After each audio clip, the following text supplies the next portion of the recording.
नमस्कार दोस्तों, good evening. आपका एनके स्टडी के यूट्यूब चैनल पर मैं नवीन कुमार एक बार फिर से स्वागत करता हूं। उत्तर प्रदेश दरोगा का जो है नोटिफिकेशन आउट हो चुका है और एक वीडियो जो है उस पर बनाया जा चुका है। ये दूसरा वीडियो सिलेबस पे है कि आखिर उत्तर प्रदेश दरोगा भर्ती जो है उसमें सिलेबस क्या क्या रहेगा, वह कितने कितने अंकों का रहेगा। तो उससे पहले जो है कि उत्तर प्रदेश निरीक्षक नागरिक पुलिस के पदों का जो श्रेणीवार आरक्षण है, श्रेणीवार जो विवरण है, उसमें 9027 पदों के लिए कुल विज्ञापन निकाला गया है, जिसमें से अनरिजर्व्ड के लिए 3613, ईडब्ल्यूएस के लिए 902, ओबीसी के लिए 2437, एससी के लिए 1895, वही एसटी के लिए 180 पद हैं। प्लाटून कमांडर का देख लेते हैं, तो प्लाटून कमांडर के लिए कुल 484 पदों को निकाला गया है, जिसमें से इनका श्रेणीवार संख्या बताया गया है। उसके बाद ऑनलाइन कब से प्रारंभ होगा, ये कब से रजिस्ट्रेशन किया जाएगा यूपीएसआई को लेकर। तो इसका जो रजिस्ट्रेशन स्टार्ट होने की जो तिथि है 1 अप्रैल 2021 है और जो अंतिम तिथि होगी वो 30 अप्रैल 2021 है और जो इसका आवेदन शुल्क है वो 400 रुपये आवेदन शुल्क रखा गया है। अब इसका हम सिलेबस देख लेते हैं। तो दोस्तों सबसे बड़ी बात, जो इसका एग्ज़ाम होगा वो ऑनलाइन मोड में होगा, जो इसका एग्ज़ाम होगा ऑनलाइन मोड में होगा और 400 अंकों की ऑनलाइन लिखित परीक्षा होगी, जो कि वस्तुनिष्ठ प्रकार की होगी और 4 अलग अलग निम्नलिखित विषयों का एक प्रश्न पत्र होगा, जिसमें से हिंदी आएगा 100 अंकों का, मूल विधि, संविधान, सामान्य ज्ञान तीनों एक ही में रहेगा और ये भी 100 अंकों का होगा। संख्यात्मक एवं मानसिक योग्यता परीक्षा ये भी 100 अंकों का होगा और मानसिक अभिरुचि परीक्षा, बुद्धिलब्धि परीक्षा, तार्किक परीक्षा ये भी 100 अंकों का हुआ। अर्थात कुल देखा जाए तो 400 अंकों का उत्तर प्रदेश दरोगा एग्ज़ाम किया जाएगा। तो ऑनलाइन जो एग्ज़ाम होगा, ऑनलाइन लिखित परीक्षा जो होगी 2 घंटे की होगी, अर्थात 120 मिनट की तय किया गया है। तो अभ्यर्थी की संख्या के अनुसार ऑनलाइन लिखित परीक्षा एक ही तिथि को एक से अधिक पालियों में अथवा एक से अधिक तिथियों में विभिन्न पालियों में आयोजित कराया जाएगा। ये अभ्यर्थियों की संख्या पर डिपेंड करता है। प्रत्येक पालियों के प्रश्न पत्र अलग अलग होंगे। ऑनलाइन लिखित परीक्षा एक से अधिक तिथियों या एक से अधिक पालियों में आयोजित किए जाने पर अभ्यर्थियों के प्राप्तांकों का प्रसामान्यीकरण किया जाएगा, अर्थात नॉर्मलाइजेशन किया जाएगा। तो नॉर्मलाइजेशन में इक्वी परसेंटाइज मेथड लागू किया जाएगा। दोस्तों आप जो है कि अपने मोबाइल के स्क्रीन को जो है कि बड़े में कर लें, तभी ये जो है कि बहुत ही क्लियरिटी से दिख पाएगा। तो या फिर उसका जो है कि रिजोल्यूशन बढ़ा दें। तो दूसरे में कह रहा है कि सेवा नियमावली में 7वें संशोधन के अनुसार ऑनलाइन लिखित परीक्षा के प्रत्येक विषय में 35% अंक और कुल 50% अंक प्राप्त करने में विफल रहे अभ्यर्थी भर्ती के लिए पात्र नहीं होंगे। अर्थात जो 400 नंबर का जो है कि यहाँ पे दिया गया है, जो 100 नंबर का यहाँ पे दिया गया है, तो उसमें से प्रत्येक विषय में आपको 35% अंक लाना है। अर्थात हिंदी में भी 35%, मूल विधि, संविधान, सामान्य ज्ञान में भी 35%, संख्यात्मक एवं मानसिक योग्यता परीक्षा में भी 35%, वही मानसिक अभिरुचि परीक्षा, बुद्धिलब्धि परीक्षा, तार्किक परीक्षा में भी 35% लाना होगा। कुल मिला के 400 में से आपको कुल टोटल का जो है कि यहाँ पे 50% अंक लाना अनिवार्य किया गया है। तो कुल टोटल का 50% अंक लाना अनिवार्य है, अर्थात 400 में से 200 जो है कि प्रश्नों को आपको सही 200 अंक लाना अनिवार्य है। 400 में से 200 अंक लाना आपको अनिवार्य है। वही 100 में से जो है कि आपको 35% अंक लाना अनिवार्य है, अर्थात 100 में से आपको 35 नंबर लाना अनिवार्य है। तो उपरोक्त परिस्थितियों के अधीन जहां कहीं इस नियम में शब्द अंक आया हो, उसका तात्पर्य प्रशमानीकरण अर्थात नॉर्मलाइजेशन अंक होगा। अर्थात ऑनलाइन लिखित परीक्षा में प्रतिभाग करने वाले समस्त अभ्यर्थियों के प्रत्येक विषय के मूल प्राप्तांकों का नॉर्मलाइजेशन करने के पश्चात जिन अभ्यर्थियों के नॉर्मलाइजेशन प्राप्तांक प्रश्न पत्र के प्रत्येक विषय में 35% तथा चारों विषय में कुल 50% अंक नहीं होंगे, वे अभ्यर्थी चयन प्रक्रिया के अगले चरण में प्रतिभाग करने हेतु एलिजिबल नहीं होंगे। तो दोस्तों एक बात बहुत ही साफ है कि आपको जो है कि प्रत्येक चरण में जो है कि प्रत्येक विषय में 35% अंक लाना है और कुल मिला के 50% प्रतिशत अंक लाना अनिवार्य किया गया है यहाँ पे। तो कहा जा रहा है कि ऑनलाइन लिखित परीक्षा में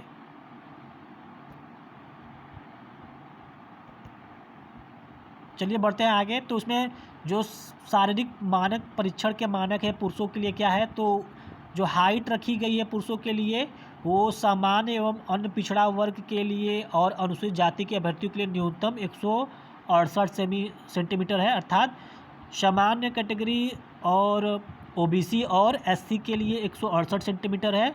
वही एसटी के लिए 160 सेंटीमीटर रखा गया है।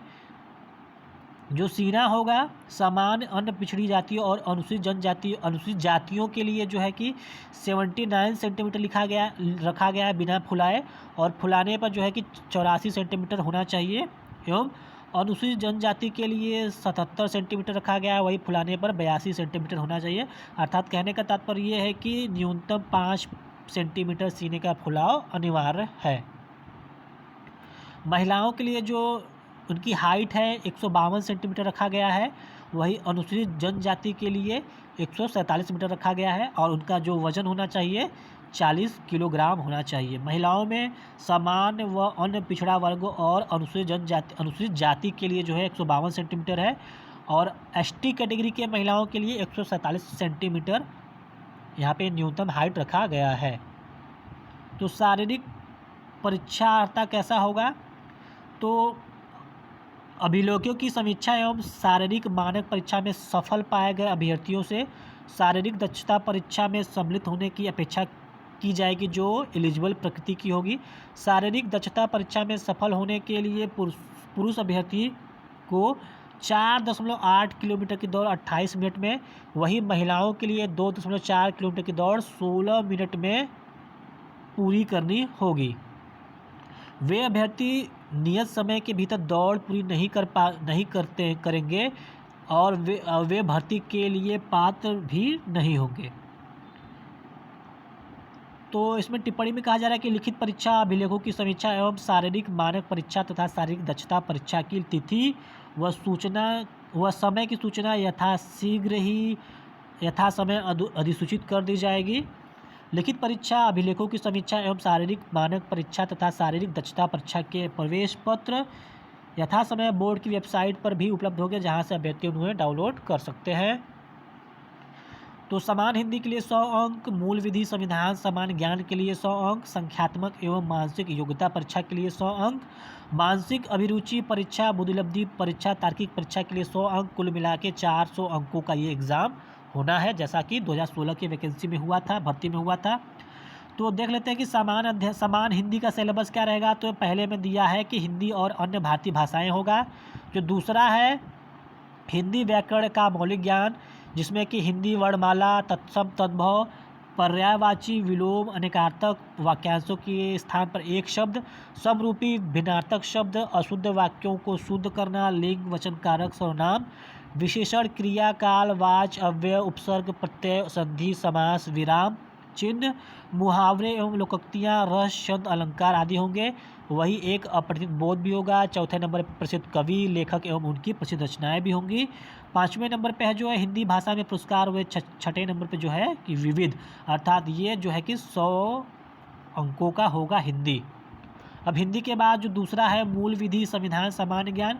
तो मूल विधि में भारतीय दंड विधान होगा, दंड प्रक्रिया संहिता होगा, महिलाओं, बच्चों, अनुसूचित जाति के सदस्यों आदि को संरक्षण देने संबंधी विधिक प्रावधान, यातायात नियमों, पर्यावरण संरक्षण, वन जीव संरक्षण, मानवाधिकार संरक्षण, सूचना का अधिकार अधिनियम, आयकर अधिनियम, भ्रष्टाचार निवारण अधिनियम, राष्ट्रीय सुरक्षा अधिनियम, आईटी अधिनियम, साइबर अपराध, जनहित याचिका, महत्वपूर्ण न्यायिक निर्णय, भूमि सुधार, भूमि अधिग्रहण, भू राजस्व संबंधी कानूनों का सामान्य ज्ञान शामिल है। अब जो ख है, इसी में ख है जो संविधान है। तो संविधान में संविधान का उद्देश्य, मौलिक अधिकार, नीति निर्देशक तत्व, मूल अधिकार, संसदीय व्यवस्था, केंद्रीय एवं प्रादेशिक सरकारों का गठन एवं उनके अधिकार, कानून बनाने का अधिकार, स्थानीय शासन, केंद्र और राज्यों के बीच संबंध, निर्वाचन तथा अन्य महत्वपूर्ण जानकारी में संवैधानिक अनुसूचियाँ, अखिल भारतीय सेवाएं एवं उनकी चयन पद्धति आदि के विषय में सामान्य जानकारी होगी। तो दोस्तों, अगर ये वीडियो आपको पसंद आता है इसको एक ज़रूर लाइक कर दें। एक लाइक ज़रूर कर दें। तो तीसरे नंबर पे जो है कि संख्यात्मक एवं मानसिक योग्यता है। दोस्तों यहाँ पे जो है समान ज्ञान के बारे में भी चर्चा किया जाएगा, क्योंकि अभी चर्चा किया गया मूल विधि व संविधान। अब समान ज्ञान का जो रह गया है, लेकिन उससे पहले जो तीसरे नंबर पे है संख्यात्मक योग्यता है, उसमें जो है कि नंबर सिस्टम है, संख्या पद्धति है, सिंप्लीफिकेशन है, डेसिमल है, हाईएस्ट कॉमन फैक्टर है, लोवेस्ट कॉमन फैक्टर है, रेशियो और प्रोपोर्शन है, परसेंटेज है, प्रॉफिट एंड लॉस है, डिस्काउंट है, सिंपल इंटरेस्ट है, कंपाउंड इंटरेस्ट है, पार्टनरशिप है, एवरेज भी है, टाइम एंड वर्क के साथ साथ टाइम एंड डिस्टेंस भी है, use of tables and graphs, arithmetical compounds and other analytical functions है, वही विविध भी शामिल है। अब मानसिक योग्यता में देख लेते हैं तो लॉजिकल डायग्राम्स है, सिंबल रिलेशनशिप, इंटरप्रिटेशन है, परसेप्शन है, वर्ड फॉर्मेशन है, word formation test, letter and number series है, वर्ड एंड अल्फ़ाबेट एनालॉजी है, कॉमन सेंस टेस्ट है, डायरेक्शन सेंस है, लॉजिकल इंटरप्रिटेशन ऑफ डेटा है, फोर्सफुलनेस ऑफ आर्गूमेंट है, डिटरमाइनिंग इम्प्लाइड मीनिंग है। ये मानसिक योग्यता परीक्षा में है, अर्थात रीजनिंग के एग्ज़ाम रीजनिंग वाला पोर्शन है। उसके बाद जो इसमें छूट गया था, जो कि मूल विधि संविधान और समान ज्ञान है, इसमें जो समान ज्ञान की देख लेते हैं तो समान ज्ञान में समान विज्ञान, स्वास्थ्य एवं स्वास्थ्य विज्ञान, भारत का इतिहास, भारत का स्वतंत्रता संग्राम, भारतीय अर्थव्यवस्था एवं संस्कृति, भारतीय कृषि, वाणिज्य एवं व्यापार, जनसंख्या, पर्यावरण एवं नगरीकरण, फॉरेन डायरेक्ट इन्वेस्टमेंट है, विश्व भूगोल तथा भारत का भूगोल भी शामिल है, और साथ ही साथ प्राकृतिक संसाधन, राष्ट्रीय तथा अंतर्राष्ट्रीय महत्व के समसामयिक विषय, उत्तर प्रदेश की शिक्षा, संस्कृति और सामाजिक प्रथाओं के संबंध में विशेष जानकारी। यहाँ पे समसामयिक विषय भी है, अर्थात करंट अफेयर्स को भी शामिल किया गया है। उत्तर प्रदेश में राजस्व, पुलिस व समान प्रशासनिक व्यवस्था, भारत और उसके पड़ोसी देशों के बीच संबंध, कंप्यूटर कौशल की आधारभूत जानकारी, सूचना एवं प्रसार प्रौद्योगिकी का मौलिक आधारभूत ज्ञान, सोशल मीडिया कम्युनिकेशन शामिल है समान ज्ञान में। अब यहाँ पे जो चौथे नंबर पे है मानसिक अभिरुचि परीक्षा, बुद्धिलब्धि परीक्षा, तार्किक परीक्षा में जो भी शामिल रहेगा उसमें पब्लिक इंटरेस्ट है, लॉ एंड ऑर्डर है, कम्युनल हार्मोनी है, क्राइम कंट्रोल है, रूल ऑफ लॉ है, एबिलिटी ऑफ एडाप्टेबिलिटी है, प्रोफेशनल इंफॉर्मेशन है, पुलिस सिस्टम है अर्थात पुलिस प्रणाली है, इसमें समकालीन पुलिस मुद्दे एवं कानून व्यवस्था है, व्यवसाय के प्रति रुचि, मानसिक दृढ़ता, अल्पसंख्यकों एवं अल्प अधिकार वाले के प्रति संवेदनशीलता, लैंगिक संवेदनशीलता भी शामिल है।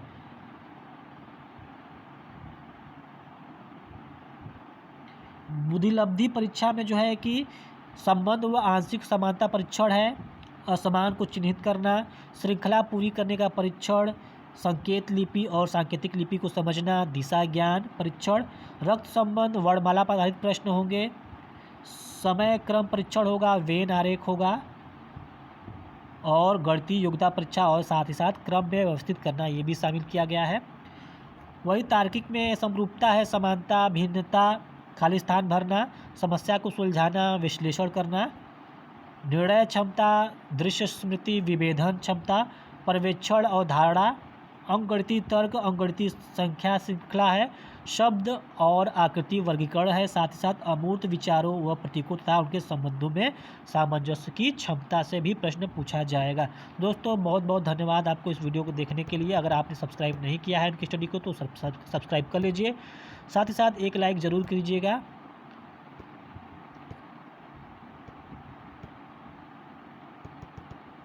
तो दोस्तों ये यूपीएसआई 2020-2021 का जो है कि 9024 पदों के लिए दरोगा भर्ती का एग्ज़ाम होगा, और साथ ही साथ प्लाटून कमांडर के लिए 424 पदों की व्यवस्था की गई, अर्थात 484 पदों को शामिल किया गया है। तो ये अगर आपको पसंद आता है तो एक लाइक ज़रूर करें, साथ ही साथ चैनल को ज़रूर से सब्सक्राइब करें। मिलते हैं अगले वीडियो में, बने रहिए एनके स्टडी के साथ। बहुत बहुत धन्यवाद।